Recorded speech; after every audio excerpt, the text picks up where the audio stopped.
दिल्ली विधानसभा चुनाव इस बार चुनाव नहीं है। यहाँ पर कुछ सीटों पर न्याय का मामला आ चुका है।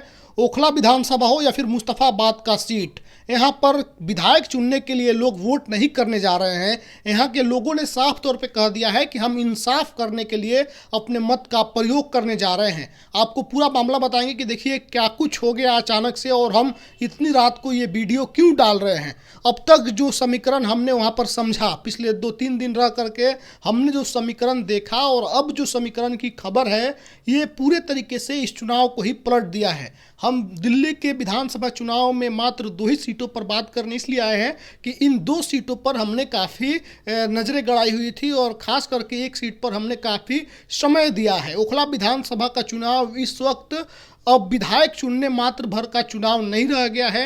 यहाँ के लोगों का साफ तौर पे कहना है कि हमको न्याय करना है। हमारे बीच के एक व्यक्ति को, जो हमारा लीडर था, जो हमारे आंदोलन को लीड कर रहा था और हमारे भविष्य के लिए लड़ाई लड़ रहा था, CA/NRC में हमारी अगुवाई कर रहा था, उसको पिछले 5 सालों से जेल में डाल दिया गया है। और 5 सालों में ना तो उसके ट्रायल शुरू हुए हैं, ना ही उसको एक बार भी बेल मिली है। इसको लेकर के लोगों में जो एक गुस्सा है सिस्टम के खिलाफ, अब वो गुस्सा वोट में तब्दील होता हुआ दिखाई दे रहा है।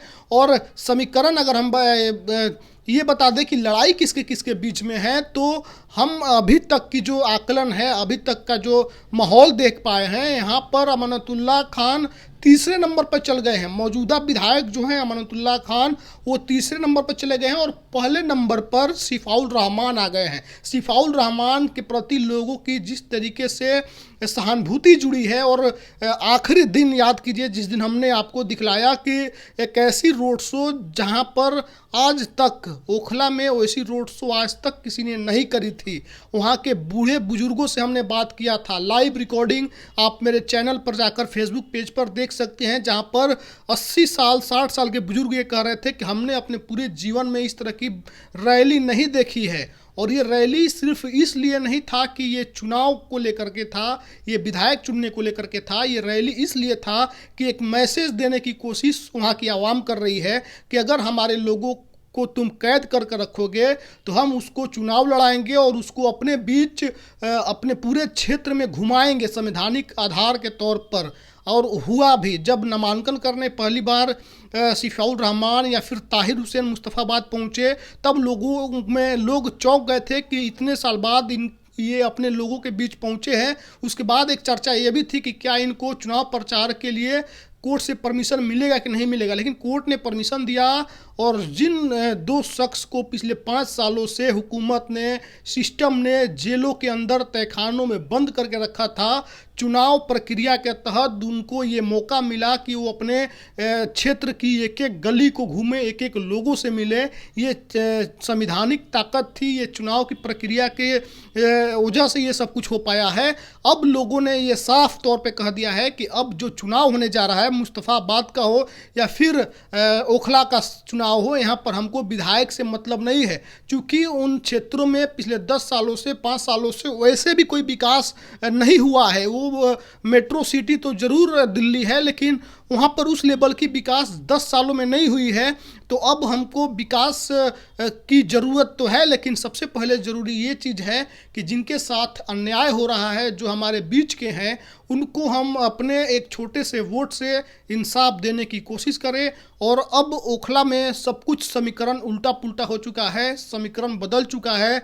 जो अमानतुल्लाह खान पिछले बार अपने प्रतिद्वंदित को 60,000 से अधिक वोटों से हराए थे, अभी तक का जो आकलन सामने आ रहा है, अलग अलग जगहों पे सर्वे कराई गई है, सोशल मीडिया का सर्वे हो, सोशल प्लेटफॉर्म पर सर्वे हो, या फिर लोगों के बीच जो माहौल में सर्वे हुई है, उससे ये निकल कर आया है कि अमानतुल्लाह खान दूसरे नंबर पर भी नहीं, तीसरे नंबर पर चले गए हैं। और कांग्रेस तो दूर दूर तक कहीं लड़ाई में दिख ही नहीं रही है। ओखला की हमने आपको समीकरण बता दी, लेकिन मुस्तफाबाद का भी जान लीजिए। मुस्तफाबाद में भी लड़ाई काफ़ी नज़दीकी है, काफ़ी मजबूत लड़ाई है आम आदमी पार्टी और ताहिर हुसैन MIM के बीच। वहाँ पर हम बहुत समय नहीं गुजारे हैं, वहाँ की बहुत कुछ सिस्टम को नहीं समझ पाए हैं। तो वहाँ की क्या कुछ समीकरण है, कौन किस लेवल पर है, कौन नंबर 1 है, कौन नंबर 2 है, तो हम उस पर बहुत ज़्यादा बात नहीं करेंगे। लेकिन अगर बात करें ओखला की, जहाँ से सिफाउल रहमान चुनावी मैदान में है, वहाँ पर अब सब कुछ समीकरण बदल चुका है। और एक चीज़ और अहम बात यह है, सबसे खास बात यह है कि ओखला में 30 से 35% मतदाता उत्तर प्रदेश और बिहार के हैं, और इनमें सबसे अधिक बिहारी हैं इन 30% में, और वो भी खास करके सीमांचल, सिवान, सीतामढ़ी, मधुबनी, इन साइडों के मुसलमान सबसे अधिक वहाँ पर मतदाता हैं।